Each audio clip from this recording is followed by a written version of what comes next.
안녕하세요. 전투적인 깨시민의 우아한 방송 청출어람입니다. 처음 열린민주당이 창당된다는 소식을 들었을 때 우리는 두 가지 점에서 가슴 설레는 벅찬 감동을 받았었습니다. 첫째는 그것이 정봉주라는 인물이 주도한다는 점이었습니다. 미통당의 꼼수로 미안당이 만들어지고 민주당의 위기가 닥쳤을 때, 특히나 민주당이 과반이 되지 못할 것이라는 불안으로 잠 못 드는 밤이 엄습했을 때 정봉주는 제3의 길을 갈 수도 있을 것이라는 언지를 주었습니다. 그것이 새로운 당을 만드는 것이냐는 기자의 질문에 그는 당당히 아니라고 했습니다. 아무리 뜯어보고 돌려보고 닦아서 다시 보아도 그의 제3의 길은 창당뿐인데 왜 아니라고 할까? 우린 그저 의아해 했지요. 얼마 후 창당에 대한 정봉주의 부정의 말들이 그의 전략임을 알게 되었지요. 또 한 번 정봉주라는 인물에 감탄하는 순간이었습니다. 처음부터 정봉주가 새로운 당을 만든다고 떠벌리면서 준비를 시작했다면 정말로 열린민주당이 탄생할 수 있었을까요? 그렇게 미리 공개하고 시작했다면 그는 민주당으로부터 짓눌려지고 분쇄되어서 가루가 되어버린 채 정치판에서 완전히 퇴장이 예고되었을지도 모를 일입니다. 민주당의 일부 세력과 지지자들은 열린민주당의 탄생 이후에도 음해와 방해와 협잡으로 존재 자체를 거부했습니다. 정치판이 어떻게 돌아가는 곳인지를 모르는 민주당의 어느 정치인은 배신자의 주운 글씨를 정봉주에게 덧씌웠습니다. 저는 대한민국의 대통령 중 높이 평가하는 인물로 김영삼을 뽑습니다. 물론 경제 위기를 몰고 오고 전두환 노태우의 사면 등 비판받아야 할 점도 있습니다. 경제 위기가 전적으로 대통령의 책임이라고만 말할 수는 없지만, 그리고 탐욕스런 외국 자본의 속성을 간파하지 못한 데서 그 시대로선 피할 수 없었던 위기라 하더라도 김영삼 시대에 일어난 일이라는 사실은 부인할 수가 없지요. 그럼에도 불구하고 제가 김영삼을 높이 평가하는 이유는 그가 전략가이기 때문입니다. 김영삼은 전략으로서 적재적소에서 치고 나가 어질러진 곳을 정리합니다. 금융실명제를 발표하자마자 다음 날부터 바로 실행에 옮긴 것, 군 내부 최고의 사조직인 하나회를 순식간에 척결한 것, 경복궁 앞에서 그 장대한 위풍으로 조선의 길을 조롱하던 조선 총독부의 파괴는 그가 얼마나 전략의 귀재인지를 말해줍니다.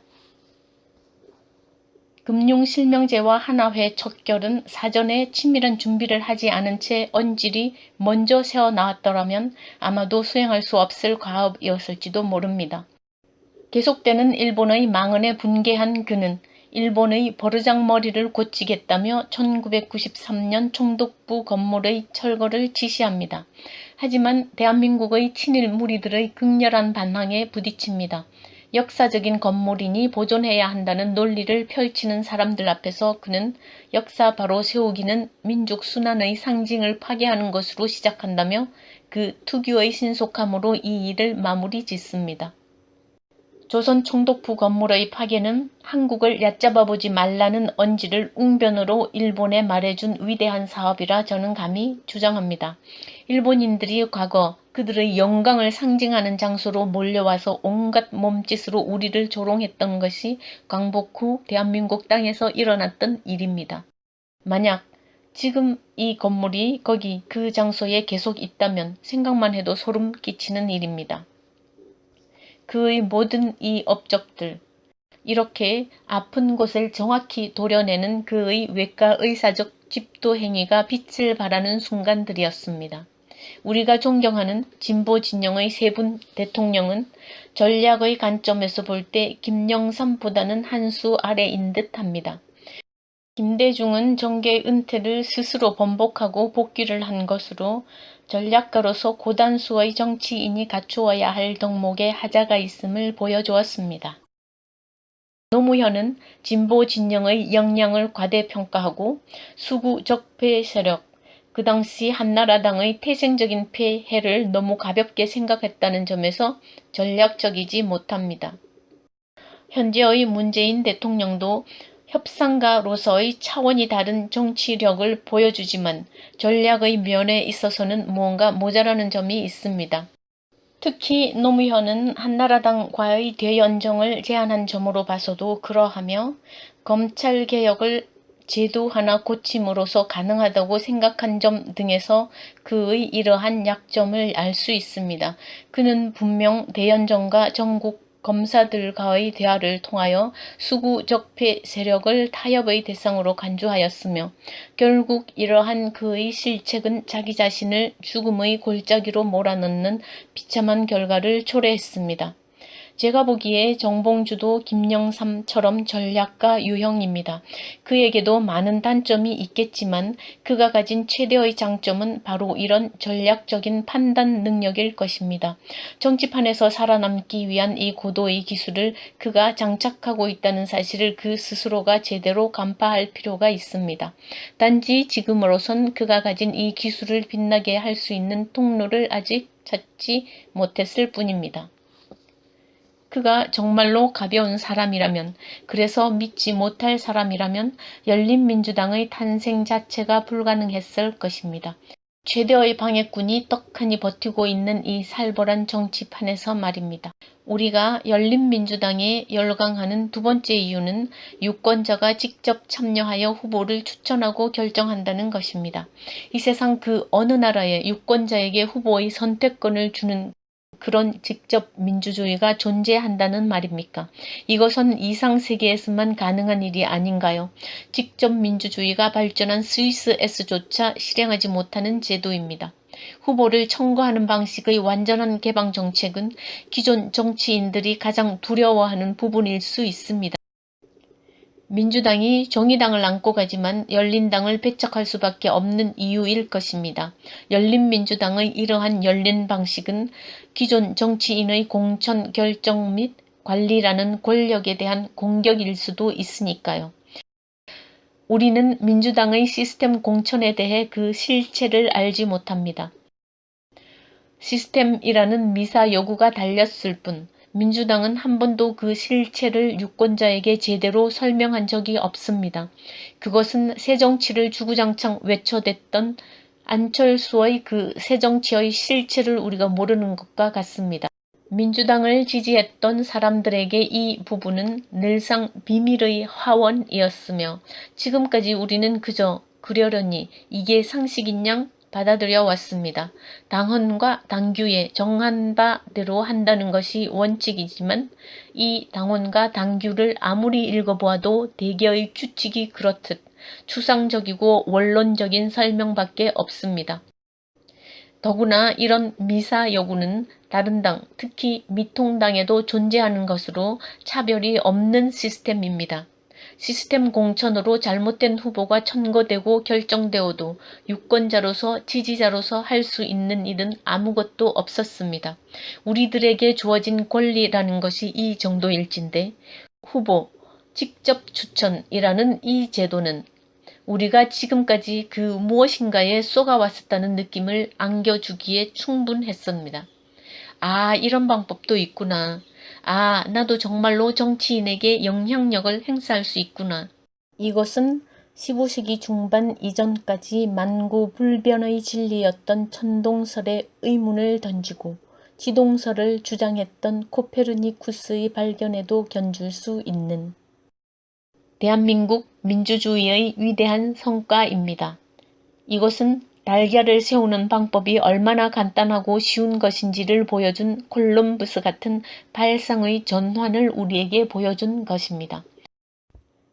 열린민주당의 존재는 지금까지 내가 현상을 중심으로 돌아가는 줄 알았는데 내가 중심이 되어 현상이 돌아가는 것이라는 사실을 우리에게 발견하게 해준 사건입니다.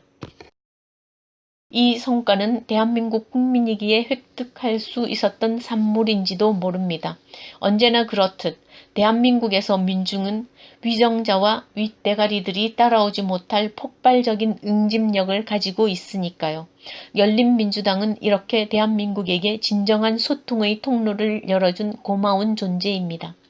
그러나 아쉽게도 너무나 아쉽게도 열린민주당의 후보 순서 결정의 원칙에는 아주 보기 흉한 티가 하나 있습니다.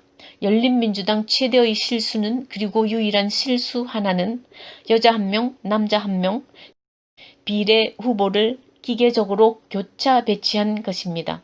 이 원칙은 열린당 본연의 취지에도 맞지 않고 150만 지지자의 뜻에도 완전히 반대되는 정책입니다. 지지자의 의견을 가장 존중한다는 열린당의 지도부가 왜 이런 엄청난 실수를 했을까요? 여성에 대한 배려인가요? 여성들의 정치 참여를 도모하기 위함인가요? 그것이 보다 더 민주적이라고 생각하는 것인가요? 여성이 정말로 남성보다 더 잘나서인가요? 이것도 다른 당에서 하지 못하는 것이라서 단지 다름을 보여주기 위한 것인가요? 그런데 정치판에서 여성을 따로 배려해야 할 이유가 어디에 있는가요? 여성 의원이 남성 의원에 비해 수익이 적은가요? 여성 의원이 남성 의원보다 일의 할당량이 더 많기 때문인가요? 여성 의원의 수가 적어서 그 수를 고취하기 위함인가요? 그래서 국회가 남성 반 여성 반으로 구성되어야 하기 때문인가요? 그렇다면 한국의 직장 모든 곳에서 절반의 남성이 있듯 절반의 여성이 되도록 만들어 줄 건가요? 적어도 정치에 있어서는 여성이라고 특별히 대우받아야 할 아무런 이유가 없습니다. 여성과 남성의 교차 배치로 후보자들에게 인위적으로 순서를 지운 것이 얼마나 치명적인 실수였는지를 열린당 지도부는 제대로 간파하십시오. 다음과 같은 3가지 사항을 고려해 보시고 다음 선거 때에 반드시 개선할 수 있도록 열린민주당 지도부에 삼가 부탁드리는 바입니다. 첫째, 선거에서 가장 중요한 것은 인지도입니다. 열린당의 대부분의 남성 후보들이 인지도에 있어서 확고한 지위를 가지고 있다면 여성 후보들은 김진애를 빼고는 그런 기준에서 모자라는 점이 있습니다. 여성과 남성의 교차 배치를 기계적으로 할 것이 아니라 열린민주당은 여성 후보들의 인지도를 높이는 활동에 보다 더 세심한 주의를 기울였어야 했습니다. 그리고 후보 스스로도 자신의 활동 영역에서 보다 많은 업적을 쌓고 그것을 홍보하고 지지자들에게 다가가는 노력을 게을리 하지 말아야 할 것입니다. 앞으로 4년간의 준비 기간이 있습니다. 이 시기를 헛되이 보내지 말기를 바랍니다. 둘째, 여남 교차 배치는 젊은 사람들, 특히 20대, 30대의 대한민국 남성에게는 전혀 호소력이 없습니다. 이 지구상 어느 나라에도 존재하지 않는 여성부가 한국에는 존재한다는 사실. 이것은 역설적이게도 자랑이 아니라 치부입니다. 여성부는 여성의 권력이 엉망인 후진국에는 당연히 없겠거니와 여성의 권력이 보장되는 선진국에서도 찾아볼 수 없는 존재입니다. 얼마나 여성을 잘못 취급했으면 제도적으로 여성이라는 범주 하나를 만들어낸다는 것입니까? 21세기 대한민국에서 여성을 남성과 대치되는 성의 상대가 아니라 남성처럼 인간임을 인정한다면 여성이라는 범주가 따로 존재할 이유가 없습니다. 여성부의 존재는 역설적이게도 남성의 인권이 중요하지 않다는 말로 들릴 수도 있습니다. 물론 현재 한국에서 여성이기 때문에 당하는 불이익과 부당함은 아직도 많을 것입니다. 이런 사항은 각 분야별로 해당 부처에 흡수될 사안들입니다. 지구상 모든 나라에서 하는 것처럼 말입니다. 여성부가 존재하지 않는다고 하여 여성의 권리에 대해 무심한 선진국은 존재하지 않습니다. 여성이기 때문에 불이익을 받을 일이 없어야겠지만 여성이기 때문에, 단지 여성이기 때문에 남성보다 더 많은 이득을 받게 되는 것 또한 정당한 방법이 아닙니다. 이것은 차별의 관점에서 볼 때 또 하나의 차별을 잉태하게 됩니다. 여성의 문제를 여성이라는 틀 속에서 풀 때보다 인권이라는 대전제 아래에서 해결하려 할 때 보다 더 그 실체를 정확히 파악할 수 있습니다. 셋째, 여남 교체 배분 원칙은 상대적으로 여성의 권익이 위축되어 많은 불이익을 당했던 우리 기성세대에도 전혀 호소력이 없습니다. 50대, 60대 남성들에게 물어보십시오. 특히 같은 연령대의 여성들에게 물어보십시오. 10중 8구는 연합 교체 배치가 잘못되었다고 지적할 것입니다. 지지자가 투표에서 정해진 순서 그대로 비례 순서를 정해야 한다고 이구동성으로 말할 것입니다. 왜 그럴까요? 그것은 모든 선거에서 뽑힘을 선사받는 유일한 기준이 인지도이기 때문입니다. 그리고 그 인지도는 후보자가 쌓아온 업적이 많을수록 확고하게 확보될 수 있습니다. 물론 홍보도 뒷받침되어야겠지만 말입니다. 각 당이, 각 후보가 필사적으로 선거 유세를 하는 이유가 어디 있습니까? 인지도를 얻기 위해서 아닌가요? 연합 교체 분배는 아직 인지도가 없는 사람이 업적도 홍보도 인지도도 모두 갖춘 사람의 순서를 가로챈 새치기일 뿐입니다. 새치기는 모든 사회 악의 근본 원인입니다. 새치기는 교통법규와 줄서기에서 전형적인 규정 위반의 예가 되지만 전관예우, 유전무죄, 유권무죄, 국민의 총의에 의하지 않은 특정인의 사면 등도 일종의 새치기라 할 수 있습니다. 열린민주당이 왜 이런 사회악에 동조하는 정책을 채택해야 한다는 말입니까? 열린민주당은 자연스러운 것을 자연스러운 것에 맡겨두십시오. 자연스럽지 않은 제도의 틀을 따로 만들지 마십시오. 이런 연합 교체 배분이라는 어줍지 않은 여성 상위 시대를 만들지 마십시오. 앞으로의 모든 선거에서 이 원칙을 반드시 도려내서 진정한 열린민주당으로 거듭나기를 간절히 바랍니다. 민주당은 21대 국회에서도 미통당을 협치의 대상으로 삼고 있습니다. 이는 21대 국회가 20대 국회와 크게 다르지 않을 것임을 예고하고 있습니다. 민주당 안에서 아무리 개혁적인 의원이 동분서주하더라도 21대 국회는 최대의 장애물에 걸려서 신음을 하게 될 것 같습니다. 박병석이라는 장애물입니다. 의장 혼자의 결정인지 아니면 민주당의 충의에 의한 것인지 국회 본회의는 계속 연장되고 있습니다. 지금 현재 박병석은 주호영을 설득하겠다고 물고 늘어지고 있습니다. 적어도 그가 국회의장으로 떡하니 버티고 있을 초기 2년 동안 우리는 또 다른 분야에서 쏙이 썩는 광경을 목격하게 될 것 같습니다. 진정한 견제와 협치는 그래서 중요합니다. 민주당이 협치의 상대로 삼을 대상은 미통당이 아니라 열린당이어야 합니다. 열린당은 그 세력이 커지고 넓어져서 민주당이 잘할 때는 협치로 또 민주당이 못할 때는 견제로 한국의 정치판의 쌍두마차가 되어야 합니다. 이 길만이 대한민국의 정치 판도에서 적폐 세력, 즉 미통당을 물리칠 수 있는 유일한 길입니다. 열린당의 세를 넓힐 수 있는 다양한 방법들을 우리는 강구해 보아야 할 것입니다. 그리고 우리가 찾아낼 방법들이 열린민주당의 OVT, 즉 연합 교체 분배 원칙을 제거할 때 보다 더 호소력을 발휘하게 될 것입니다. 21대 초반 국회는 민주당 내 개혁적 의원들과 박병석 의장 사이의 대치로 점철될 것 같습니다. 누가 이길지 그 귀추가 주목됩니다. 다행히 김태년, 이해찬 두 분 대표는 합리적인 사고를 하고 있으니 개혁적 의원들에게 최대한의 힘을 실어주리라 희망을 가져봅니다. 하지만 국회의장에게 너무 많은 결정권이 주어진 것 같아 동시에 절망스럽기도 합니다.